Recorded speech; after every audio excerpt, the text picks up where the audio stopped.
We are opposed around Hey, looking the for world change? by a monolithic and ruthless conspiracy that relies primarily on covert means for expanding its sphere of influence, on infiltration instead of invasion, on subversion instead of elections, on intimidation instead of free choice. They publish pictures of the prophet to provoke a war. The pen, the sword, the dollar verse, the vocal cord. His speech is free, then what was your 2 cents work when little sweatshop kids was working on your sweatshirts? And poverty was living next door, you never cared. You had your car, cigar, scotch, and leather chairs. Y'all better stare into oblivion and hold your breath. Prepare for war, brace yourself or hold your death. Fade away, this life ain't really what it used to be. Sacred nature tainted by the CNNs and movie screens. Walk with me down this long unforgiving road. Chief Executive. Laws and lies, we live by the unwritten code. Off the hook, like Flight 93 mobile phones. Think about it while you're freezing in your mobile homes, collecting welfare checks, but that's just paper money. My wealth is intangible and can't be taken from me. They publish pictures of the prophets to provoke a war. The pen, the sword, the dollar verse, the vocal cord. His speech is free, then what was your 2 cents work when little sweatshop kids was working on your sweatshirts? And poverty was living next door, you never cared. You had your car, cigar, scotch, and leather chairs. Y'all better stare into oblivion and hold your breath. Prepare for war, brace yourself or hold your death. Fade away, this life ain't really what it used to be. Sacred nature tainted by the CNNs and movie screens. Walk with me down this long unforgiving Pennsylvania road. Avenue. Laws and lies, we live by the unwritten code. Off the hook, like Flight 93 mobile phones. Think about it while you're freezing in your mobile home, collecting welfare checks, but that's just paper money. My wealth is intangible and can't be taken from me. Soul down, line after line, sign of the times. The killers in the schoolyard infecting your mind. You're more dead than alive, eating breakfast with swine, chewing through the page. Hold your breath and it's fine. Life is like a rat race. The blind lead the blind, get rich and die young, running from the eye in the sky. The fools go where the fools go. We call it their name. They put us down here to paper chase. Call it the game, call it insane. Paper chasers fall in the graves. I know a kid who got killed for a ball of the cane. Welcome to Babylon, where the crooked ones rule and the deceptions passed on through the books and the schools. The system needs victims, got its hooks in the youth. A sucker born every minute, now he's looking for booze. Look at the truth, crack rules, they cooking the proof. There's no justice, no peace, so they got joked in the booth. It goes death to the money makers, for the pimps and hoes, to the homeless people sleeping out in the snow, to the corporations through the dollar sign, to the second-hand ticking, killing father time, to the money makers, for the pimps and hoes, to the homeless people sleeping out in the snow, to the corporation through the dollar sign, to the second-hand ticking, killing father time, to the money makers, for the pimps and hoes, to the homeless people sleeping out in the snow, to the corporation through the dollar sign, to the second-hand ticking, killing father time. Highly efficient machine that combines military, diplomatic, intelligence, economic, scientific, and political operations. Its preparations are concealed, not published. Its mistakes are buried, not headlined. Its dissenters are silenced, not praised. Word up, Word of Mouth Wednesday. That was just the Systems Override track off the Underground Railroad Mixtape, Volume 1. And joining us right now in the studio is a guest from, well, he's been on the show in the past. He's been talking a lot about the G20. You might recognize his voice from such chants as Whose Streets Are Streets, Hey Hey Ho Ho, Bill Blair Has Got to Go, and Public Inquiry. Now, he is a producer, an activist, and he's, well, you know him from TheSecretStore or Toronto G20 Exposed.ca. Derek Soberal. How's it going, Derek? Great, Daniel. Thanks for inviting me on the show once again. We're speaking the truth. We're standing up for freedoms. In our society, we're speaking the truth because there's a bunch of lies out there, and we've got to smash them one lie at a time. Right, and we're trying to figure. One thing we're trying to figure out is what country this is, because a big headline that's come out is "This Ain't Canada Anymore." And actually, joining us on the phone is a. Well, as somebody that was involved with this incident at the G20 where a police officer said that this ain't Canada anymore, and Paul Figueiras. Hey, Paul, are you on the line? I am. How you doing, Daniel? Oh, not bad. Thanks, Paul, for joining us. And hey, my pleasure. Thanks for having me. Yeah, well, I just wanted to ask you about this right away because we've got Derek and Paul here, and you guys were actually both, referenced with this situation because Derek, you recorded in the Toronto Star, and I know Paul, you were interviewed on CBC.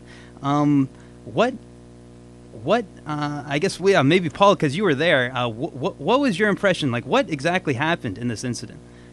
Yeah, well, it was the lead up to it was relatively innocent. Just kind of walking down the street. We were walking southbound on University, and then all of a sudden, stopped with a group of my friends by a group of police officers.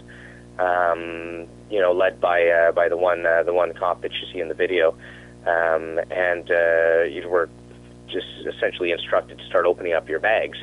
Of course, when they got to me, as you can see in the video, I didn't feel any reason to open up my bag. I mean, there wasn't. I didn't feel like I should have my civil rights violated at that point. Right, and so this whole incident happens. Like it gets intense where your friends. I guess you're with a group, and I think some of your friends, did they show their bags?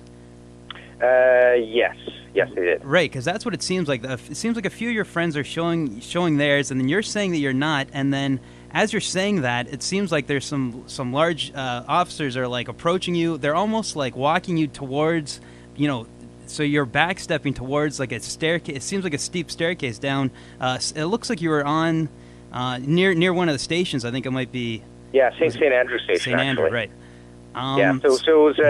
So I mean, essentially, when the officer got to me and asked me to open up my bag, I declined, and they stated that I wasn't going to consent to a search. At that point, he actually said to me that. He said something along the lines, if you're not consenting to a search, then you have to leave the area. And I was actually even ready to comply with him, and and I said, and I was in the process of saying to him, well, okay, I'm not consenting to a search, so I'm going to leave. And I guess he didn't like that answer, because that's when he actually grabbed me and pulled me into him and said, you don't get a choice, buddy. And then just kind of threw me back when he let go of me, and I was like, well, what are you grabbing me for, man? And then at that point it was, of course, it became a very different situation, because it was now as an assault as well as having civil liberties violated. Right, and it's definitely an intense story. Why don't we just play? Here's a bit of a soundbite here of the incident from the YouTube video. Canada, that's something. This ain't Canada right now. Oh!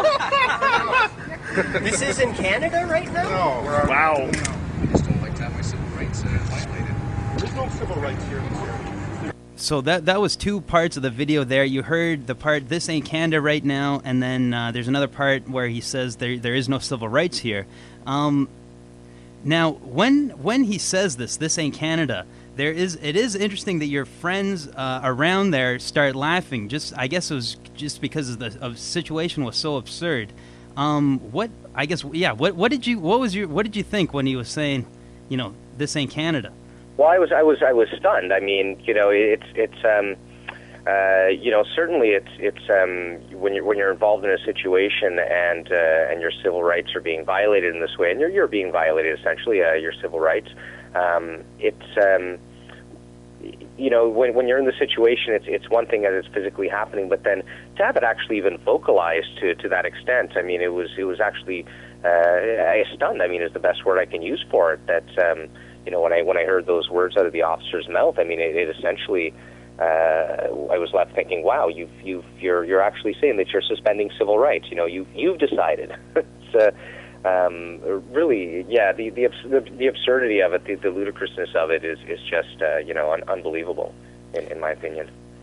Exactly. And this story got out in some major media, and this officer got named Sergeant Mark Charlebois, I believe, York Region, badge 817, I think it is. 815, right? The way that it got out, though, that is an interesting part here, and that's actually an interesting thing to ask Derek about too. Derek, why were you quoted on this incident in the Toronto Star, and how did you get involved with this whole story? Yeah, I have a YouTube channel called TheSecretStore, and I got an email from the Toronto Star, and they were asking me about this video and where it originated from. and I disclosed that information, and they were asking me just the facts of the video and when this took place and so forth. And basically, yeah, I got quoted in the Toronto Star. I wanted to help out to get this information out. It's 7 months later, but G20 issues are not dying. We're speaking the truth, and we're getting it out to the public because freedoms and our civil rights were violated, the most mass violations of Canadian Charter rights in the history of Canada. So, I mean, we have all rights to stand up and to speak for other people. And when Paul is being interrogated there and put into a headlock, that's essentially against the law. And when this Ontario Public Works Act was deemed illegal by the Ontario Ombudsman, it just verifies what we're doing is right, because we're speaking the truth, and we need to get to the bottom of it. And yeah, I just got emailed, and I sent them some information back, and they wanted me to help them out. And then I got called from the CTV, and they wanted to get in touch with Paul and to do an interview on the National. So I disclosed that information to them as well, because I want to be a part of getting the truth out. Yeah. Right, yeah, and that's why I'm glad you're doing the work with the Secret Store. You're posting a lot of stuff, and the word is getting out. But the original video, if you want to find it, was actually on its YouTube user Toxic Waste 26 has the original video posted of this incident, and he's the one that actually shot the video as well. Right. So what, Paul? What did you think about the media's portrayal of the situation, and why? Were you surprised that this story is getting out? 7 months after the G20. I'm not surprised. I mean, it was. I caught snippets of it. It was picked up last summer on CBC as well, and I think I saw it on City TV as well last summer. I knew that it had been this specific videoed incident. It was referenced in the Ombudsman's report as well. So I had a friend who had made me aware of that when he had taken a look at all the end notes. I guess I wasn't expecting it to be picked up like this. And I had gotten an email from the guy who shot the video when the Toronto Star article came out. And he told me that CBC had been trying to get a hold of him in Toronto Star and asking for my name and stuff. And so I gave them both a call, and that's how the interview happened, essentially. But I guess I think really what we need is to have all these kinds of stories told and brought out into the mainstream media, because I think there's still among a great portion of the general public, there's still a lot of misconceptions, and rightfully so, because there's a lot of misinformation that's come out of different government agencies regarding G20. So the more of these kinds of videos that we get out there, so the general public can actually see, hey, this is what really happened, the better chance we have of people really decrying these types of actions. For real, yeah. And I guess one thing that I wanted to ask you about, just because all of these articles that have come out about the situation haven't really talked about it, and it is something very it's very apparent when you watch the video. And this is because I've been watching this. I've seen this clip since the G20 on YouTube. It's all over YouTube. And the one characteristic that people notice when they see you on the video is your T-shirt. It says "Animal Liberation, Human Liberation," I think. What absolutely. Is that? I guess basically, I just want to ask you about what this movement is, and is that why you were down there protesting? Yeah, absolutely, absolutely. I was down there. I was down there essentially for the whole week with different groups of people, and we were basically bringing the animal liberation, animal rights message to the G20, essentially because a lot of what was being discussed at the G20, of course, were the austerity measures, and most of the groups that were down there, certainly had really important messages, but they were all essentially human-centered messages. And I guess the one thing that we wanted to bring focus to and to have people recognize is that there's essentially a whole whole host, a huge number of individuals, of beings who are constantly not just under these austerity measures. They're constantly being enslaved. They're constantly being killed for food, being killed for their skins. I think our figures right now for land animals that are killed for food worldwide is something around 53 billion. Which is an unbelievable number. So that was essentially the message that we were trying to get attention drawn to. Exactly, yeah, and that's why I'm glad that you're able to get some of the message out, and that's why I'm glad. Part of why I'm glad that that this video is being seen by a lot of people now. Because at least if they're not going to talk about the reasons for protesting, at least people can see visually. You've got the T-shirt on.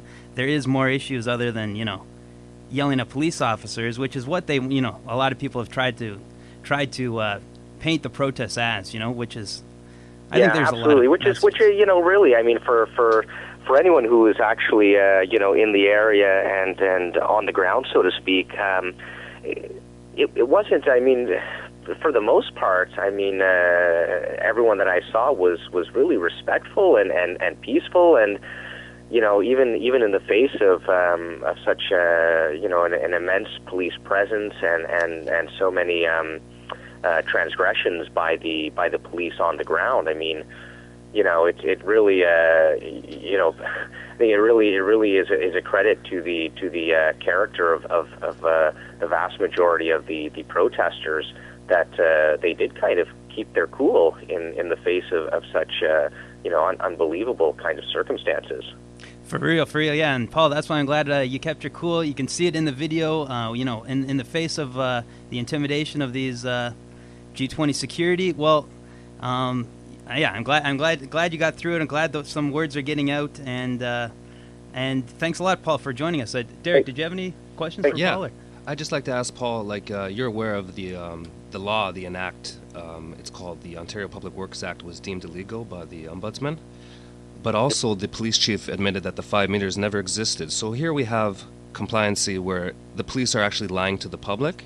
And even beforehand, we have video evidence of police officers not having their identification badges. So they're asking us for identification and want to search our bags. But under the Canadian Constitution, we have legal rights, which is everyone has the right to be secure against unreasonable search or seizure. So being put in that circumstance, now knowing what the law was, what's your opinion on that? Yeah, well, that's absolutely that's a great point you're bringing up. And if when you take a look at the video, the one that I'm involved in, that we're talking about right now, you see that the officer in question and the accompanying officers, none of them were wearing name tags. But yeah, there was so much misinformation, and certainly Chief Blair was at the center of a lot of this, because we now know that, for example, the 5 meter rule that was touted throughout the week never actually existed. Be that as it may, the vast majority of incidents happened way beyond any fictitious 5 meter area of defense. But it really. It's really, I guess, an indictment of the way the system was kind of set up, that these transgressions were able to occur, that there was very little public outcry at the time, and it was really just a really infamous kind of situation. For real, yeah. Thanks a lot, Paul, for joining us on the show. Thank you very much, Daniel, and thanks for covering this. Okay, great. Thanks. Yeah, and that's Paul Figueiras from, Animal Liberation, Human Liberation, and the G20 protests. Search for This Ain't Canada or This Isn't Canada Anymore. You can find the video on YouTube. You can find it on Toxic Waste 26 or TheSecretStore, or, a lot of channels now have it linked up. So you'll be able to find that kind of info, and that's why, it's also great to have Derek on the show in the studio here. And what I wanted to get into, though, just because this is a major speech, and we had this mentioned last week. It was recommended in the interview last week with Tohoki Tote, who mentioned that one of the best speeches of all time, what might be the best speech of all time, was by John F. Kennedy. And it took place in April 1961. It's called President and the Press. So this is about 50 years ago. And does John F. Kennedy's words to the American Newspapers Publishers Association, which took place in Waldorf Astoria Hotel, New York, does the president 50 years ago, does his words, are his words worthwhile for everyone in 2011? Well, I think so, and that's why we're going to play the speech. And then I think afterwards we're gonna come back. Hopefully, have a few minutes to talk about it. But just to give a brief intro, Derek, did you want to mention anything before we played, or should we just go into it and? Yeah, I have a quote here that everybody needs to know, and I mean we're speaking up. We got voices, and the truth cannot be stopped. So I mean, this is Toronto, the greatest city on earth. We believe that we're going to take back our city, and we're just going to stand up for people's rights. You know, when they're taken away, we have every right to speak the truth. And there's a quote here. It says, "Those who give up essential freedom to obtain a little security deserve neither freedom nor security." I'm sure they just love folks who are willing to give up their rights because they live in fear. Well, we're sending a message that we're not going to live in fear, and we're going to hold people accountable. We believe in justice and transparency, and we're going to hold people to that. For real. Mr. Chairman. Here is the President and the Press. Word of mouth Wednesday. Gentlemen, I appreciate very much your generous invitation to be here tonight. You bear heavy responsibilities these days, and the article I read some time ago reminded me of how particularly heavily the burdens of present-day events bear upon your profession. You may remember that in 1851, the New York Herald Tribune, under the sponsorship and publishing of Horace Greeley, employed as its London correspondent an obscure journalist by the name of Karl Marx. We are told that foreign correspondent Marx, stone broke, and with a family ill and undernourished, constantly appealed to Greeley and managing editor Charles Dana for an increase in his munificent salary of $5 per installment, a salary which he and Engels ungratefully labeled as the lousiest petty bourgeois cheating.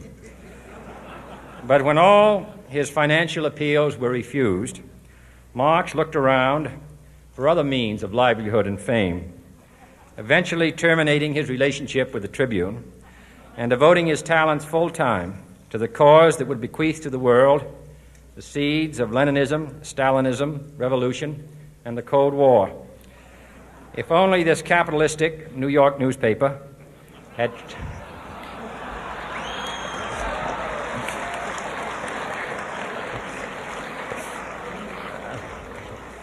treated him more kindly,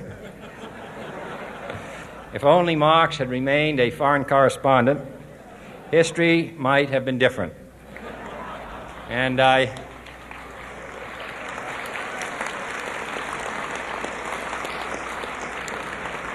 I hope all publishers will bear this lesson in mind the next time they receive a poverty-stricken appeal from a small increase in the expense account from an obscure newspaper man.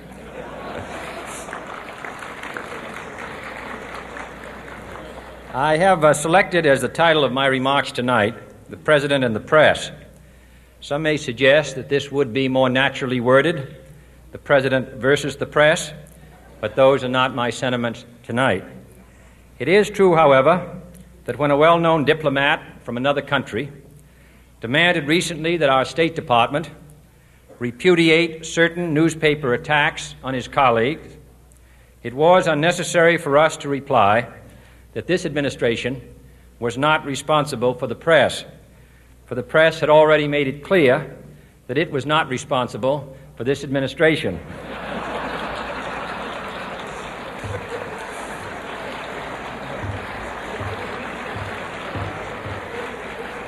Nevertheless, my purpose here tonight is not to deliver the usual assault on the so-called one-party press.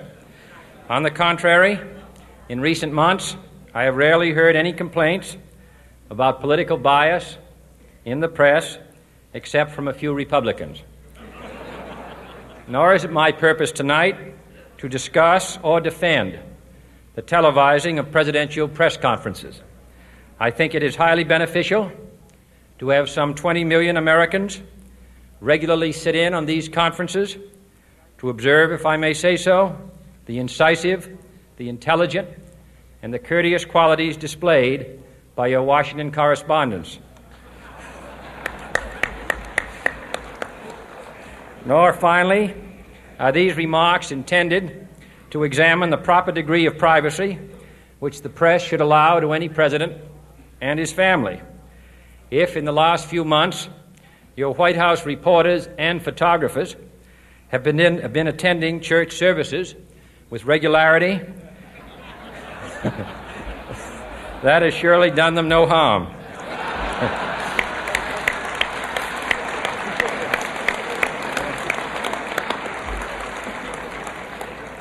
On the other hand, I realize that your staff and wire service photographers may be complaining that they do not enjoy the same green privileges, the local golf courses, which they once did.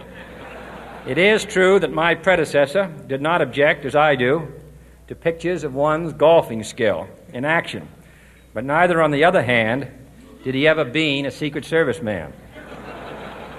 My topic tonight is a more sober one, of concern to publishers as well as editors. I want to talk about our common responsibilities in the face of a common danger. The events of recent weeks may have helped to illuminate that challenge for some, but the dimensions of its threat have loomed large on the horizon for many years. Whatever our hopes may be for the future, for reducing this threat or living with it, there is no escaping either the gravity or the totality of its challenge to our survival and to our security, a challenge that confronts us in unaccustomed ways in every sphere of human activity. This deadly challenge imposes upon our society two requirements of direct concern, both to the press and to the President. Two requirements that may seem almost contradictory in tone, but which must be reconciled and fulfilled if we are to meet this national peril. I refer first to the need for far greater public information, and second, to the need for far greater official secrecy. The very word secrecy is repugnant in a free and open society, and we are, as a people, inherently and historically opposed to secret societies, to secret oaths, and to secret proceedings. We decided long ago that the dangers of excessive and unwarranted concealment of pertinent facts far outweighed the dangers which are cited to justify it. Even today, there is little value in opposing the threat of a closed society by imitating its arbitrary restrictions. Even today, there is little value in ensuring the survival of our nation if our traditions do not survive with it. And there is very grave danger that an announced need for increased security will be seized upon by those anxious to expand its meaning to the very limits of official censorship and concealment. That I do not intend to permit to the extent that it's in my control. And no official of my administration, whether his rank is high or low, civilian or military, should interpret my words here tonight as an excuse to censor the news, to stifle dissent, to cover up our mistakes, or to withhold from the press and the public the facts they deserve to know. But I do ask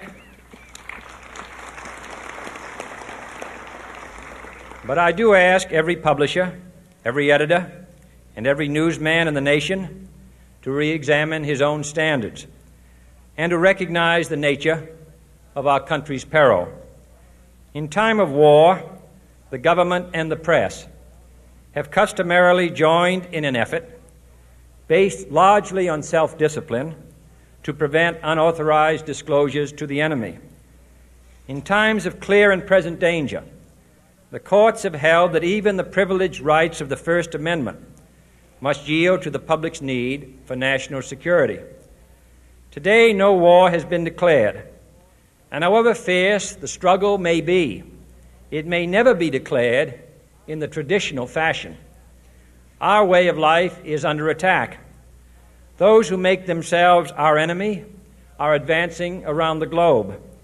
The survival of our friends is in danger, and yet no war has been declared. No borders have been crossed by marching troops. No missiles have been fired. If the press is awaiting a declaration of war before it imposes the self-discipline of combat conditions, then I can only say that no war ever posed a greater threat to our security. If you are awaiting a finding of clear and present danger, then I can only say that the danger has never been more clear, and its presence has never been more imminent. It requires a change in outlook, a change in tactics, a change in missions by the government, by the people, by every businessman or labor leader, and by every newspaper. For we are opposed around the world by a monolithic and ruthless conspiracy that relies primarily on covert means for expanding its sphere of influence, on infiltration instead of invasion, on subversion instead of elections, on intimidation instead of free choice, on guerrillas by night instead of armies by day.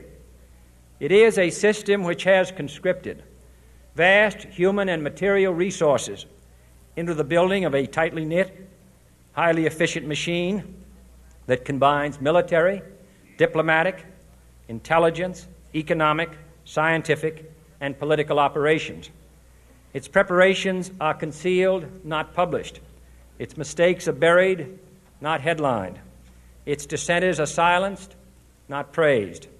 No expenditure is questioned, no rumor is printed, no secret is revealed. It conducts the Cold War, in short, with a wartime discipline no democracy would ever hope or wish to match. Nevertheless, every democracy recognizes the necessary restraints of national security, and the question remains whether those restraints need to be more strictly observed if we are to oppose this kind of attack as well as outright invasion. For the facts of the matter are that this nation's foes have openly boasted of acquiring through our newspapers information they would otherwise hire agents to acquire through theft, bribery, or espionage. That details of this nation's covert preparations to counter the enemy's covert operations have been available to every newspaper reader, friend and foe alike. That the size, the strength, the location, and the nature of our forces and weapons, and our plans and strategy for their use have all been pinpointed in the press and other news media to a degree sufficient to satisfy any foreign power, and that in at least one case, the publication of details concerning a secret mechanism whereby satellites were followed required its alteration at the expense of considerable time and money. The newspapers which printed these stories were loyal, patriotic, responsible, and well-meaning. Had we been engaged in open warfare, they undoubtedly would not have published such items. But in the absence of open warfare, they recognized only the tests of journalism and not the tests of national security. And my question tonight is whether additional tests should not now be adopted. That question is for you alone to answer. No public official should answer it for you. No governmental plan should impose its restraints against your will. But I would be failing in my duty to the nation in considering all of the responsibilities that we now bear and all of the means at hand to meet those responsibilities if I did not commend this problem to your attention and urge its thoughtful consideration. On many earlier occasions I have said, and your newspapers have constantly said, that these are times that appeal to every citizen's sense of sacrifice, and self-discipline. They call out to every citizen to weigh his rights and comforts against his obligations to the common good. I cannot now believe that those citizens who serve in the newspaper business consider themselves exempt from that appeal. I have no intention of establishing a new Office of War Information to govern the flow of news. I am not suggesting any new forms of censorship or new types of security classifications. I have no easy answer to the dilemma that I have posed and would not seek to impose it if I had one. But I am asking the members of the newspaper profession and the industry in this country to re-examine their own responsibilities, to consider the degree and the nature of the present danger, and to heed the duty of self-restraint, which that danger imposes upon us all. Every newspaper now asks itself, with respect to every story, is it news?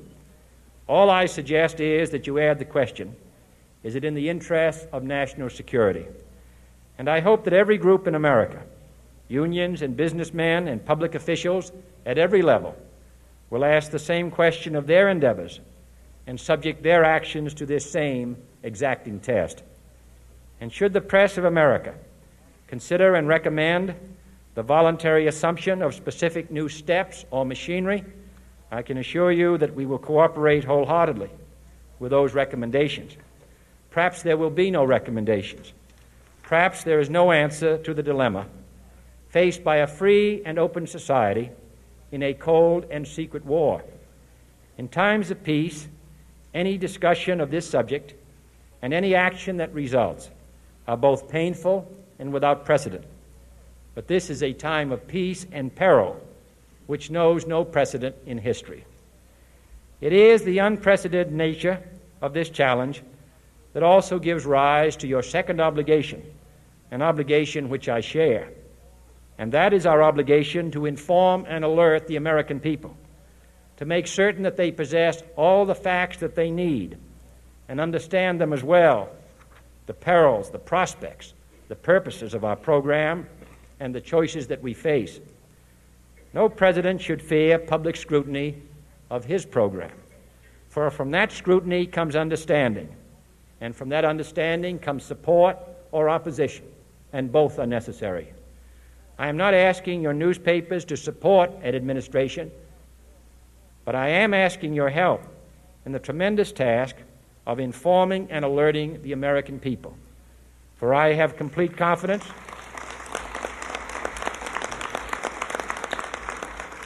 in the response and dedication of our citizens whenever they are fully informed. I not only could not stifle controversy among your readers, I welcome it. This administration intends to be candid about its errors. For as a wise man once said, an error doesn't become a mistake until you refuse to correct it. We intend to accept full responsibility for our errors, and we expect you to point them out when we miss them. Without debate, without criticism, no administration and no country can succeed, and no republic can survive. That is why the Athenian lawmaker Solon decreed it a crime for any citizen to shrink from controversy. And that is why our press was protected by the First Amendment, the only business in America specifically protected by the Constitution, not primarily to amuse and entertain, not to emphasize the trivial and the sentimental, not to simply give the public what it wants, but to inform, to arouse, to reflect, to state our dangers and our opportunities, to indicate our crises and our choices, to lead, mold, educate, and sometimes even anger public opinion. This means greater coverage and analysis of international news, for it is no longer far away and foreign, but close at hand and local. It means greater attention to improved understanding of the news, as well as improved transmission. And it means, finally, that government at all levels must meet its obligation to provide you with the fullest possible information outside the narrowest limits of national security, and we intend to do it. It was early in the 17th century that Francis Bacon remarked on three recent inventions already transforming the world: the compass, gunpowder, and the printing press. Now the links between the nations, first forged by the compass, have made us all citizens of the world, the hopes and threats of one becoming the hopes and threats of us all. In that one world's effort to live together, the evolution of gunpowder to its ultimate limit has warned mankind of the terrible consequences of failure. And so it is to the printing press, to the recorder of man's deeds, the keeper of his conscience, the courier of his news, that we look for strength and assistance, confident that with your help, man will be what he was born to be, free and independent. Free and independent, word up, CKLN 88.1 FM, broadcasting from Ryerson University in Toronto. That was the speech to the press, the president and the press. Was a speech by John F. Kennedy. It took place April 27th, 1961. President and the press to the American Newspapers Publishers Association. And you can find the whole speech, 19 minutes, 12 seconds, at the presidential recording section of the website archive.org. And that was the complete speech. President John F. Kennedy in that speech was talking a lot about secrets, a lot about government secrets, and that's what I mentioned was a main topic of today's show. And that is something that I wanted to ask Derek. We still got Derek Soberal in the studio. What are your thoughts here on that one of the greatest speeches of all time, and this whole issue of secrets in the government? Derek, what are you thinking? Yeah, I'm thinking sometimes we need to anchor public opinion, just as John F. Kennedy suggested. We need free choices, and dissenters cannot be silenced. We need debate, we need criticism, and we definitely need a free and open society more than ever. We need our voices to be heard. We have the freedom of press, we have the freedom of speech, we have the freedom of assembly. So let's use those voices. And we need to stand up when things are going wrong in our cities, when we're being lied to, when laws are passed in secret, when we have secret meetings such as the G20, which publicly wasn't broadcasted. Fences dividing people, elite versus the citizens of Toronto, businesses being closed, the Sky Dome and the CN Tower essentially not even in service. You know? And that's what the Ombudsman of Ontario gets into in the Caught in the Act report. He starts talking about how, and he doesn't actually get into it that much, and he even briefly mentioned it during the press conference, but he said it was a whole separate issue. He didn't want to elaborate on it. But when you actually look into this whole situation with the G20, the Public Works Protection Act was put in fraudulently for the reason that they put it in to protect the G20 leaders, the actual people that were attending the meeting, not to actually protect any public works. That's why they had built a fence and hired all these security guards to protect the actual public works. The actual act, was a major part of the fraud, because it was supposed to be protecting infrastructure from World War II, and they put it in to protect people in 2011, and so the whole thing. That's why I think they could have put in the secret law, but they should have called it at least Private Works Protection Act, because the whole thing is a private meeting. Like, we don't know actually what happened to G20, and it's not shown, it's not broadcast. There's no, they let the journalists in only for some press conference speeches after the actual meeting. It seems like a private meeting. That's what Kennedy's getting into in that speech too, with all the secret societies, secret meetings. And we actually, the reason that this speech was brought up by Tohoki Tokte on the show last week was, I was talking about Rob Ford, and I mentioned that Rob Ford had a major campaign pledge when he was campaigning, the current mayor of Toronto, that there would be no secret meetings and no secret deals when he's mayor. And I thought that was, that's pretty hopeful. That sounds, almost like what JFK is speaking about. What are your thoughts, Derek, on 2011, secrets in the government, secrets in Toronto? Like, how many secrets are there? What are you thinking? There's tons of secrets. There's lots of conflicts of interest. We're going to see where this money went in the summer, where the G20 billion was spent. We're going to see some heads roll. And we're keeping ourselves informed. We're knowledgeable. We're truth seekers. And it's up to us to bring the stories to the mainstream public. It's up to us to do our own investigations sometimes. And that's why it's about connecting people, connecting stories, writing blogs, doing YouTube channels, writing articles, and getting it out to editors. Everybody has an oath here that we got to actually get out the information, and sometimes we have to do the due diligence to get it out.